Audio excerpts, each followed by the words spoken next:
It's the 9th of June, and first of all thank you to everybody who expressed kind and warm feelings about the nasty vandalism we had. That's all been sorted out, and it's a pinprick, an annoyance. Want to talk about fruit thinning. I know I've done this before, but I know a lot of you have come to this new, and I'm sort of blogging about what we're doing through the orchard year, not worrying too much if I've said something in the past. Now, this is Laxton's epicure, and this is set more heavily than any other tree in the orchard. I've got about 2 foot of branch here, and it has got about 55 apples on it. I couldn't quite count them all. Now, that's enough to break this branch right off. 2 foot of branch. If we have 1 apple every 2 inches, that would be about 12 apples, and I think that's probably the maximum. So I'm going to need to remove 4 out of 5 of these apples. So let me just show you how I'm going to do it. First of all, I'm going to use this tool to do it.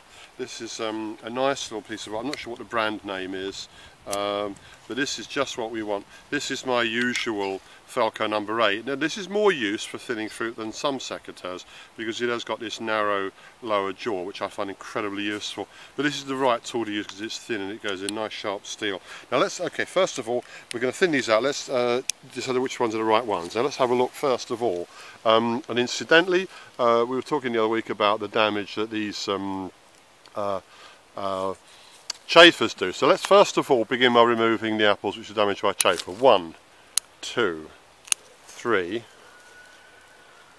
4, 5, 6. This is not cosmetic damage. These apples will split and they won't grow. 6, 7, 8, 9. Down here again. They're both destroyed by chafer bites. 9, 10, 11, 12, 13, 14,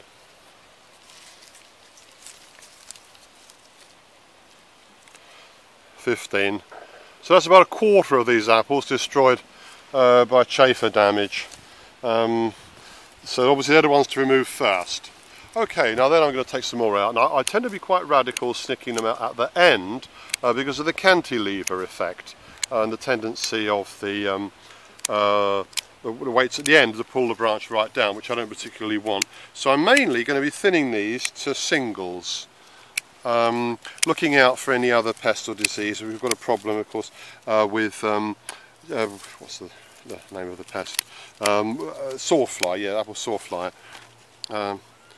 Again, another apple there, a bite taken out of it. That will never be marketable.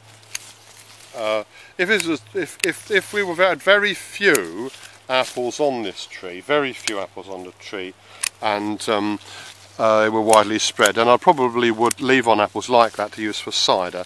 But that's never going to go to, that will never be accepted at market. Believe me, customers will go through and they will take a look and they will not buy an apple with a hole in it like that. Okay, so how are we doing then? Now we've gone from about 55 to 1, 2, 3, 4, 5, 6, 7, 8, 9.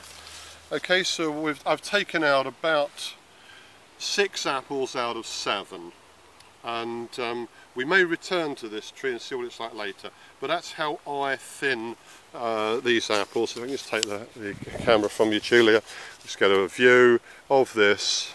Now these apples are spaced approximately, on average, about 2 to 3 inches apart, and I think that that's going to be about right. So there's 8 apples there. If they all mature, that'll be 1 kilogram of fruit. If I had left those 55 or so apples on, they would have ripened to 1 kilogram of fruit, but they would have broken the branch and the apples would have been too small to be worth bothering to take to market.